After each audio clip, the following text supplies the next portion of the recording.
So, lawyer for the last 10 years, LLB, Cardiff University, first class honors, Law Society of Alberta, member since 2017, Federation of Law Societies of Canada since 2015, BA Criminal Justice, Mount Royal University 2012 Dean's Honor Roll, owner, founder of Legally Built Law, specializing in construction law, and much, much more. A badass lawyer, a powerful woman, as the kids would say, a bad bitch. But most importantly, a dear friend of mine I met traveling out of the country, someone I really look up to, and I'm so grateful and thankful for our friendship. Tristen, motherfucking Pomerance. Thank you so much for having me. I'm excited to be here. So am I. So tell me about what led you to get into law?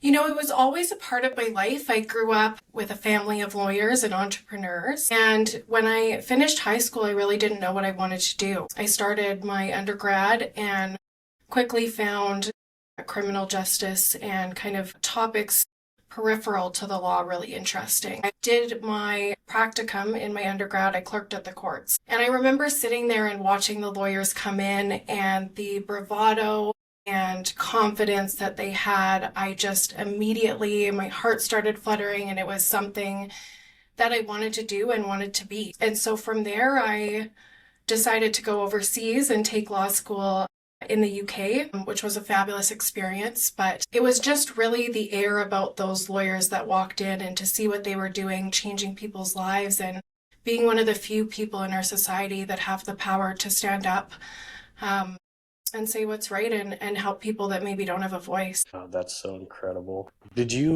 Was your father a lawyer? He was, or he is. He Yeah. was. Yeah, and my aunt's also a Court of Appeal judge out in Ontario, so it maybe runs in the bloodline, I suppose.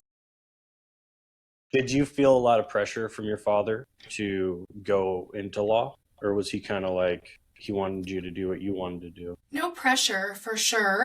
I think he just wanted me to do what I wanted to do, but I think that always the sentiment was reach your potential. I think no matter what that was, it wasn't going to cut it if I just tapped out without really seeing what I was capable of and making sure that I pushed myself to fulfill what I was capable of. Yeah, what you are doing is the definition of motion.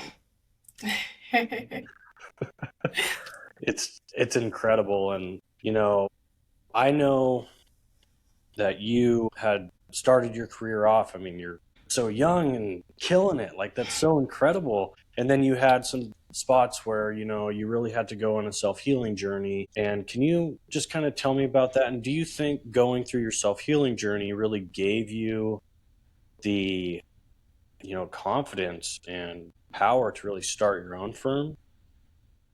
Yeah, absolutely. I think it was Dr. James Hollis that said everyone has an appointment with themselves in their life, and the question is, are you going to show up? I think I hinged my identity in my younger years on my career. I can walk into a room with my ego and CV up front, and that really shelters who I am as a person, and that worked for a long time. And there was just a point that didn't work anymore, and I needed to show up for that appointment with myself. Once I took that difficult journey, just refinding my purpose. I can have the CV to back up what I do, but the CV of my life is a different matter. And that is really ultimately what's important, and kind of what I'm finding now, and finding purpose in my work in a different way than just having the accolades and the awards and whatnot. But really, what does it serve in my life, and how do I find joy and potential and just happiness through my career and outside of it as well. Like, our career is not everything in our lives. But going through that journey for myself, it just made me stand in my power fully and completely, and not have hesitations about what people might think about starting a firm or being on your own, having the big firm and all the juniors to work with you or for you, and just being okay with that, and in my own power and my decision to practice this way. I love what you're doing, and I'll support anything you want to do. I think it's incredible. What are some of your favorite cases that you'd worked on? in law? I mean, one comes to mind for sure. I was very junior, but I was fortunate to act for Lucy the elephant. She I don't know anymore, but she was at the time the last elephant in captivity in North America. And I acted for some nonprofit organizations and worked really hard to try to get her to a sanctuary. It was quite a high profile case, but it was one that really struck my heart and my chords. You do a bunch of litigation and commercial litigation, and someone's getting rich somewhere or paying your bills, and it's fine and academic, and you can get into all of that stuff. But this one was just really, I think, one of those cases that people get into law for. Lucy can't speak for herself, literally. And it was a very, very interesting and very different from the rest of my career. So that one for sure stands out. Wait, I have some questions about that one before you Yeah. move on. You said it's high profile. Like, who was involved? So we were judicially reviewing the application granted by the government to operate the zoo under the zoo permit. And so it was kind of a way of, instead of just making an appeal, this elephant's suffering and that's our case, we were actually attacking the grounds upon which the permit was granted on the basis that, you can't have social animals, or Lucy in this case, in these kind of conditions, not to mention the public health and safety issues that come up with that. It was interesting because it had been litigated, although a different legal avenue, before I got on the case and been decided. And so it was quite interesting. We had, Bob Barker was going to pay for her to get relocated. We had, I think I wrote an affidavit for Cher. Paul McCartney, it was kind of cool, especially as a junior lawyer. I was like, okay, put the Louboutins on, we're going. It was just a really, really neat case, but I don't think I could ever go to a zoo anymore. That was only in my childhood now. I know too much. Yeah. Okay, what were some other ones that you were about to go on to before I rudely interrupted you?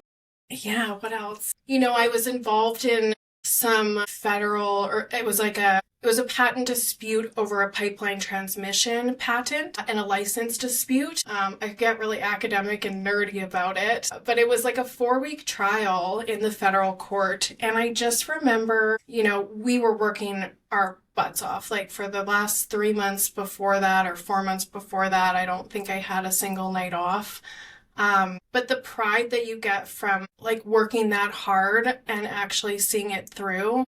I remember walking into court with my colleagues and feeling like I had a crew or a gang. We were going to make shit happen. Let's go. And, I got to cross-examine some experts that their CVs were 18 pages. They had been chemical engineers for, I don't know, they were in their 60s. And I'm a very junior lawyer cross-examining these guys and kind of tearing them up, to be honest. And there was just something so powerful in that moment that really affirmed that this is what I want to do, this is what I meant to do, but also you need to put the work in. I stayed up countless of nights to prepare for those cross-examinations. I knew their articles better than they did. And if you don't prepare, you don't get that sweet taste of success after. And so I really try to think of those moments, because we don't have them often as lawyers or even as people, where you're this is it. This is what I've been working so hard for. I finally did the huge sale. You'll get one or two, but I always say, put those moments in a jar, because you're going to need them when you have to write the huge briefs or stay up and look at 18 bazillion documents that are just mind-numbing. You need to find what your purpose is and remember why you're doing that. And so I kind of keep this little memory jar of, those really high moments that just remind me that's why I do this. And if you don't put in those late nights and review the 18 bazillion documents, you're not going to be able to have those moments of sweet success that just taste fantastic. That's powerful. Oh, I wish I could go back and watch those. When you're super young, just getting into it, but you're kicking their ass, because you're so right. I mean, preparation is everything. If you're nervous in a situation, it just means that you haven't done enough preparation. It's really That's really powerful. Thank you for sharing. Well, and I think it goes to, we were talking about before, like preparing for life, like taking the time to fill your bucket, like, what I do in the morning for meditation or going on a soul journey or whatever it is, it's preparing you for your life. What was your, like growing up, what was your childhood like? So I came from a family of divorced parents. They got divorced when I was being born. I want to say that's why I have so many names, two middles and two lasts, which I think was good because I didn't know any different. Um, Grew up very secular in the city here in Calgary. But I remember, we were talking before about kind of my journey, emotionally or just growing as a person. I think there was always a little voice saying that I needed to be more okay with myself ever since I was a child. I just didn't know what that meant. And so always looking at external things to try to feel whole, but never really showing up for that appointment like I was talking about. But generally my childhood was good, like no major traumas or life events. Yeah, it was pretty good. So I want to kind of dig on something you said just a minute ago, where, your career isn't everything. And what I've come to find is that it's everything that I'm doing outside of work that makes the biggest difference. Like if I perform well, how do I feel? If like, my biggest fear is being stagnant, right? Like not progressing, not doing something, because our comfort zones, they're either like getting smaller or they're growing, right? You can never be stagnant because you're actually just, your comfort zone's just getting smaller and smaller. So, like, especially for sales, I'm doing really well because of everything else that I do at work. Like, if I was lazy as fuck, I wouldn't be doing what I'm doing now. How do you feel about like outside of work and really taking care of yourself and finding hobbies? Like, I think that is massive for mental health and for people to be actually happy. Absolutely. I have a non-negotiable time with myself in the morning where I work out, I meditate, and I do it in the morning because no one can take that time away from me. There are no meetings, the phone isn't ringing yet, hopefully. Um, but that is sacred time. It is every day. It is time for me to reflect. And I totally agree with you. If you don't have a good circle, if you're not out having fun and enjoying life, I mean, those are the fruits of our labor, right? It's not all fun and it's not all play. It's got to be a balance. But being able to recognize that I'm a whole person, not just a worker bee, not just at the, on the mountain snowboarding every day, but I'm a well-rounded person. I think those qualities that you gain from your activities and the people that you find outside of your career space just broaden the context that you have to do your job or your career in a far better manner. If you're just one-sided, well, you're only going to look at issues or people one-sided, and that's not the way the world works. Yeah, I love that. So, how upset with me were you when I went to Banff? Oh, I was so upset. I don't know when you're coming back, but you'll have to come back and meet me. I feel so blessed to live in a city that my backyard is literally the most beautiful place in the world. And sometimes when I get stressed or overwhelmed, just driving out to the mountains, and it just really humbles me to look around and the emails don't matter, the what's on the to-do list doesn't matter. You just look around and you find yourself in awe of where you are, and just really puts things into perspective. I mean, sometimes I'll drive out there and just look at all the trees on the mountain and think, I am but one tree. And if I looked back a minute down the road, I could not find that one tree that I thought I was. So, you're part of a bigger ecosystem no matter where you are. There's a quote, and the quote says, "A man only goes into a river once because the next time he goes into the river has changed, and so has the man." Like, I love that, and I have a Totally. theory of, because I love being in the wilderness as well, that, we call it Mother Nature for a reason, right? Because, like, when you're in the woods, you're with the mother, and then everything else is the father.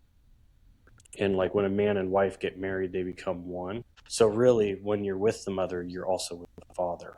And it's therapy to be out in the wilderness and to go do things. I would love to come back after I get my license and go do some flying over there. That would be fucking awesome.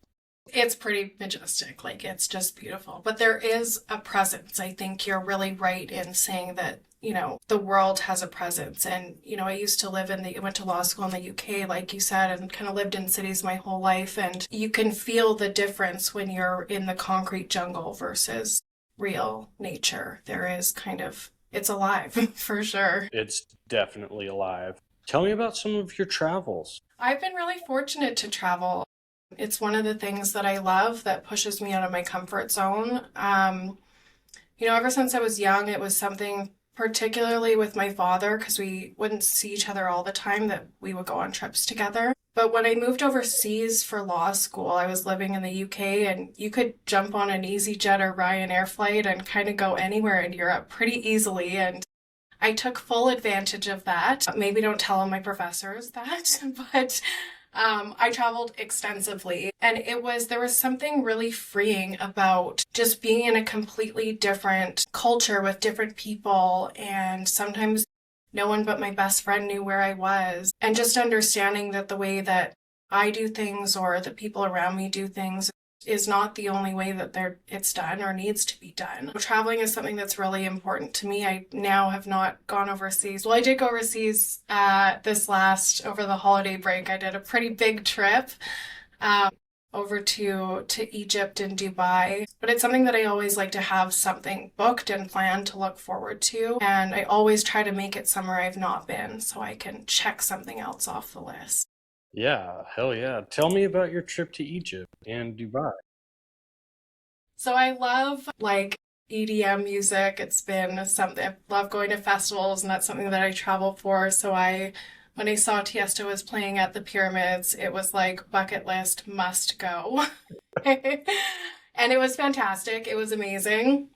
Dubai was a really interesting place as well, just beautiful. I wasn't sure what the culture was going to be like, and it was a beautiful surprise, like very safe, and I love Dubai. So it was a really amazing trip, and just really fortunate that I got to do that. So I think Dubai actually has, what is it, Sharia law? So if you steal Sharia. Sharia law, so they can cut your hand off if you steal. Apparently they have cameras everywhere that if you swear you get a fine, they are all over it. If you swear? I think so. Whoa. It's pretty intense. But I think that for travelers, especially over the holidays, I mean, it was packed over there. It's not as bad, but I don't know. I've never kind of lived there. Maybe one day. We'll see. So when I was in Peru, it was the second day I was there. I wasn't in the jungle yet. I was still in Iquitos. And everybody meets at this hotel. And there was two gals there. And they both, without even knowing each other, and they said this separately, they're like, yeah, I lived in Dubai. And one of them still does. And she was like, I like it, but there's no soul. And then another girl said the exact same. She was like, yeah, I liked it, but there's no soul there.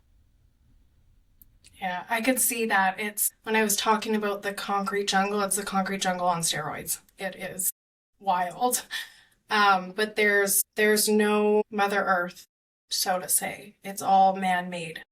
Mm. And so maybe that's where it comes from. Yeah, I definitely would like to go there, because you can actually, and I don't know, I would have to do a lot before I could go do this, but you can go base jump off the Burj Khalifa, which is the tallest building in the world. You would want to do that. I have a lot I would have to do before I would be anywhere close to doing that. I'm such an infant in the sport, I have a lot to learn, but that would be fucking cool. Would be very cool. Very cool. They're building, the construction over there is wild, and they're building, I think, a few towers, maybe in Abu Dhabi, that are supposed to be taller than the Burj. So maybe by the time you're ready, you can be the first one off one of those. I don't know if I'd be the first, but That would definitely be a really cool experience. Totally. Um, and then can we talk about plant medicines? Yeah.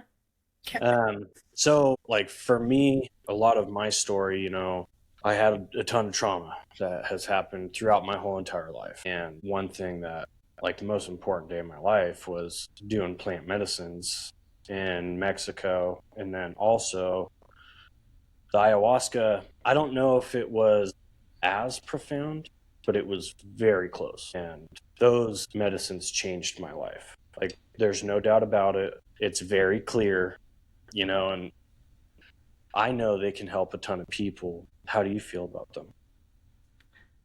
I absolutely agree. I mean, when we were talking before about the earth having a mother nature quality and then also about showing up for yourself in your life, I think they really coincide so beautifully when we talk about plant medicine. There is something profoundly sacred about the earth, as we were discussing, that, I think has the potential to help so many people show up for their appointment, and learn what they need to learn that they maybe don't have the tools to do so without the help of Mother Earth. I know for myself, I knew I needed to change the way I was living.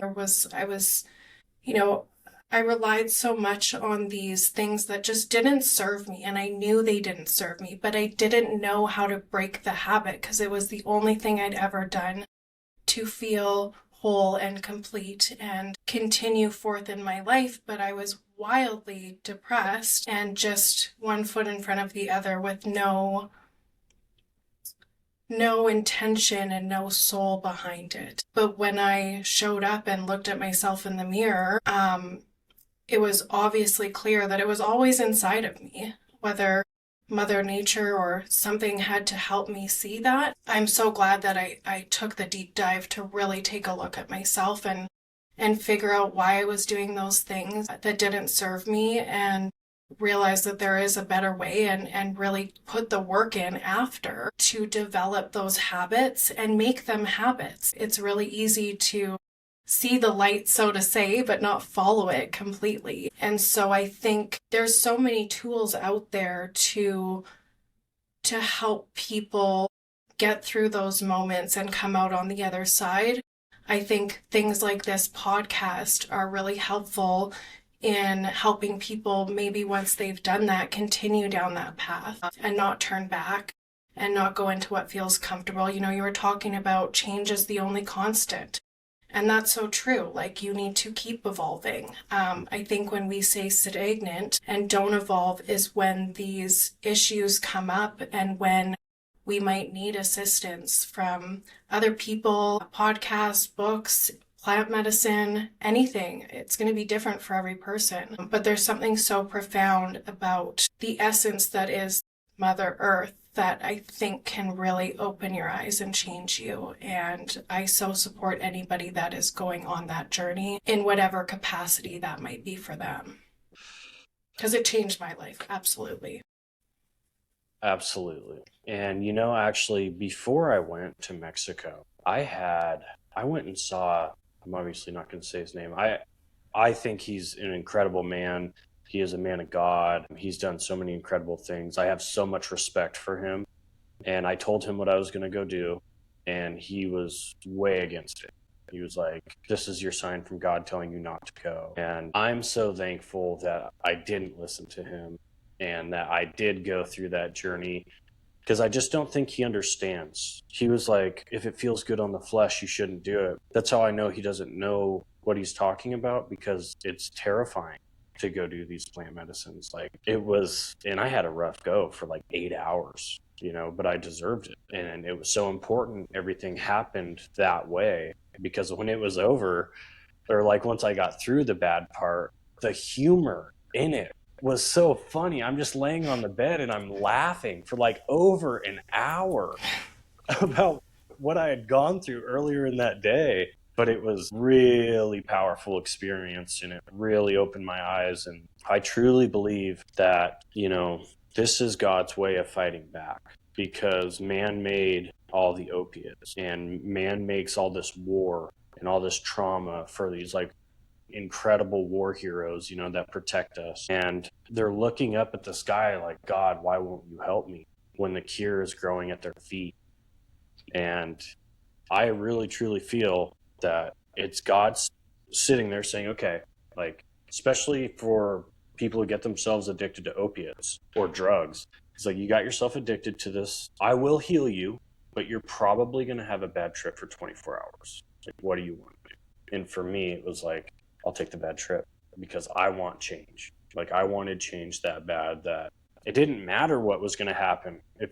I was happy to go through it if it was going to fix me and heal me, and it did. Well, and I'm so glad you listened to yourself. And I don't think these tools are necessarily pigeonholed for people that have substance abuse problems. I think, you know, I look at the career that I'm in and the people that the lawyers around me are woefully upset with their lives and do not know how to change their life circumstance. And I think it's just about whatever you're going through, whatever is your hard, you know, looking in yourself and really figuring out how you're going to move forward and be happy. I mean, you only have one life. Like, this is it. At the end of the day, you can't take home all the paychecks or the diamonds or whatever you might have. You're going to take memories and the joy that you get out of your life. And so I would urge anybody that's looking for something external that they're, you know, these tools that we have are not just if you hit the trauma box, if you hit the war box, if you hit the substance abuse box. They're so much more widespread than that. Absolutely. Absolutely. You know, after I came home, that's really what gave me the courage to really like start doing things that were really intense, because it was like, we have one life, you know, and if it's my time to go, then so be it. Like, it was written how we were going to die, I feel, before we even got here. So why live your life in fear? Like, go do incredible things and go do things that scare the shit out of you, especially for men, because we would live in a way different place if men like put themselves in real danger sometimes to like overcome the fear. We would live in a way better place. Well, and I think for me, that's kind of what gave me the courage to ultimately break out and start my own firm and go out on my own. How much worse could it be? I had kind of suffered in my career and in myself and in my life for how many years, and couldn't have been much worse. So let's have a go at it. Let's have a try. And it really gave me that perspective where, yeah, when are you going to do this? If not now, when? And what's the worst thing that could absolutely happen? I mean, I'm not going to be in a war. Hopefully not going to go bankrupt. Might get a few extra wrinkles, but Botox can fix that. So let's go. Do you want to hear about my trip to Peru? I sure do. So listening to Bronson tell that story about how he was on this boat going down the Amazon to this tribe, I was like, that's incredible. Like, I want to have a story like that, you know? So I reached out to Bronson. He got me in contact with Arcana, and those are like some incredible human beings down there. Like, what they're doing is so sacred. So you get there the first night, you're just hanging out, meeting everybody, you have dinner, and you go to bed. And in the buildings they have there, they're all on stilts. So everything's like 12 feet off the ground, because when the river floods, it gets really high. And there's no windows, there's just mosquito nets. But the sounds of the jungle alone were like so healing. And I slept like a baby. And the first night I'm there, I have this dream, and it is a very vivid dream where it's me and I'm staring into my own eyes. And I didn't even put it together until after I got home, but the medicine was telling me it's going to show me a reflection of myself. And I don't have dreams like that. So it was really bizarre. And then I did the ayahuasca you do it Monday, Tuesday, Thursday, Friday. And on the first night I did it, it was like the most incredible night of my life. Like, it was so cool. I had like this incredible time. I'm sitting there laughing going like, thank you, Father. Thank you, Father. And I had looked at my hands and she had given me nails like a woman. And I said, thank you, Mother. And the nails went away. So it was like she gave me some sass. Like there's definitely a feminine side to our creator, which really opened my eyes. And I'm like, I don't know how it works, but there's definitely a feminine side. And the second time I did ayahuasca, it was like even different than the day before. Like the variety of what the medicine can do is so crazy because it had taken out like almost not everything, but a lot of things that I didn't like really like about my first experience, which I had like a great overall experience, but really I feel in the beginning the visions come on super strong, and I feel like it's a gateway. In the gateway, once you get through it, on my second experience, I got to this place where I could be like present with the shamans and just listening to their Icaros, or I could close my eyes and go into a vision. And it was fucking cool. Like it was so cool. It was powerful. And the third time I did it, it was the same thing. Like I got to this place, like my hands were a little bit longer. I was sitting up, and there's 4 pillars when you do ayahuasca. The first pillar is posture, like have powerful posture. Because if you're in like a defeated position, you're going to get your ass kicked, but be Part of the powerful. energy you're emitting too, right? Yes. And it's like, I can handle this, And the third experience, it was the same thing. After I went through the gateway, I got to this plane where God's all around us. And it's really hard to describe. Like people would just have to see it for themselves. But you get to this plane, and same thing, my hands were a little bit longer. And it was like I was a warrior for our creator. And I seen like these visions of like a vortex with pyramids in it. And it was like information and data. It was so powerful. And after that, I did so on Thursday before we did the ayahuasca, so before my third ceremony, I did bufo, which bufo was really powerful. That was really powerful. You take it, they're holding on to your arms, and they lay you back because you're just gone. Like you are not in your body anymore. It just launches you into another dimension. I don't know how else to describe it. And I was so nervous. My heart was pounding. I was scared. And I hear this voice, and it's the most beautiful voice I've ever heard. And she said, "Thank you for trusting me. I've been guiding you here." And it was like, I felt so much Goosebumps. love. Yeah, I felt love and like acceptance from the medicine, and it was really powerful. And I was laughing and crying and so many emotions. And I was really happy I did it because I didn't think I was going to do it. Because I was talking to the Peruvians there, and I was like, "Have you done bufo?" They go, "No bufo for me. Too powerful, too powerful. But I'll do ayahuasca." And ayahuasca lasts 6 hours. Bufo lasts 20 minutes. Like it's very powerful medicine. And it like if you have blockages in your mind, it completely blows the doors off of them. Like it's a really powerful experience. And that evening did the ayahuasca for the third time, and I almost didn't do the fourth ceremony. I was like, I don't want to jinx it. I've had like such a good time. I was like, you know what, I have to do it. And I because you speak to the medicine before you take it. And so I'm speaking to the medicine, and I say, "Show me unconditional love. Please be gentle in your approach. And I'm going to come to you to say goodbye because it was my last time. I'm about to leave." And it was like she had outdone herself in the visions. Like it was the most beautiful experience. Like with the visions I had, they were so beautiful, and I felt so much love. I was sitting there like a child, like laying there, like having so much fun.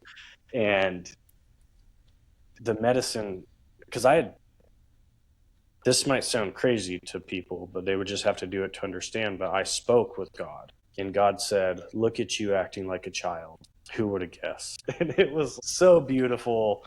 And like that was fucking powerful experience down in the jungle. Like what they're doing is sacred down there. Yeah, when you're speaking, I grew up in Judaism, and I remember when I was studying for my bat mitzvah, we were learning about kind of what my religion does when people pass away. And my teacher at the time gave me this really beautiful analogy. It was, imagine your soul as a light bulb. And as you go through life, a piece of duct tape gets slapped on here and a piece of duct tape gets slapped on here. And eventually there's no more light that can pass through because you've just kind of gone through life, and there's all these pieces of duct tape that comes along with just living, and getting by.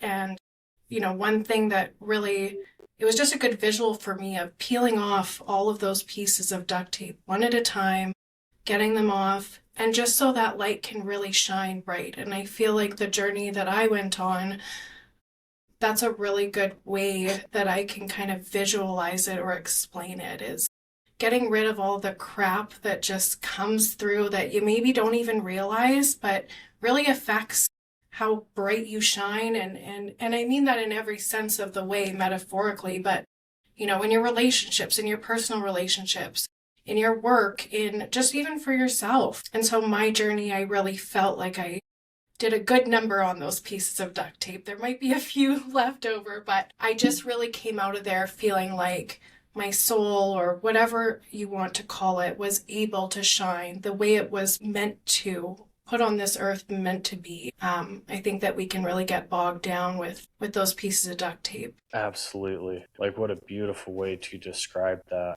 I never thought of it like that, but that's so true. Like, especially when you're so down and you get there, it's like you are covered in duct tape, right? Totally. And then well, and it can be so overwhelming. Like, where do you even start? Like, I always, when I look at my life and maybe how my pieces of duct tape got there, I focused a lot on the ones that were first put there. Well, you can't necessarily get those until you get through a couple layers, maybe. And I think just taking the time to go through that process and be really honest with yourself about what each of those pieces of tape maybe represents for you. Yeah, absolutely.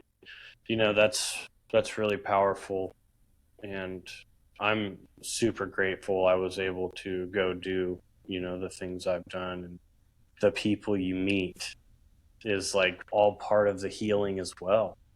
It's so crazy. I truly feel like God brings people into your life when you're ready for them, and some of my closest friends come from people I meet in other countries, or like people who don't even live in this country.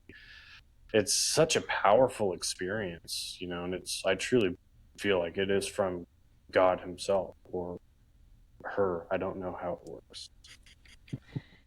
Yeah, it's so interesting when you look around at the people in your life and kind of how they got there. I mean, I agree with you, like how we met was just happenstance completely, and here we are on my very first podcast ever. I just think I agree with you that you've got to have some faith in the universe and what's put in front of you. It's put there for a purpose, and your job is to take a step forward, as uncomfortable as it might be. Yeah, absolutely. So obviously people look up to you. What do you think, like, what advice would you give somebody who is kind of down right now and like not really sure what path they should go down or what they should do? Like, from somebody who's done as much as you have, what would you tell them? I would say don't cut yourself short. I think it goes back to what was instilled in me in a child and just reaching your potential.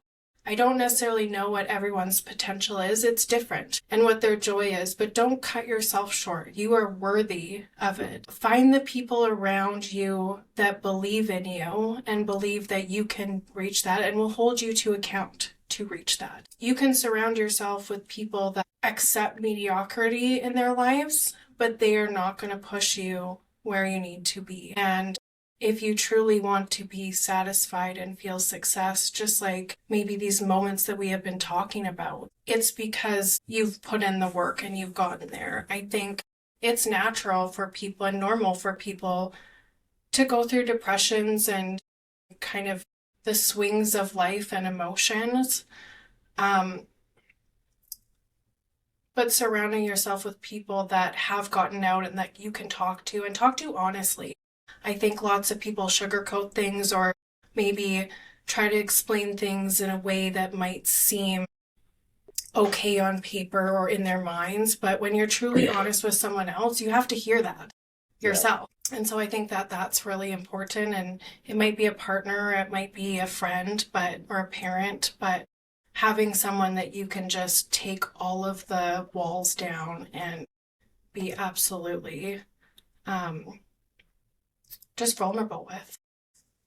Yeah, and also like that's having somebody who isn't going to bullshit and be like, no, this is where you are falling short.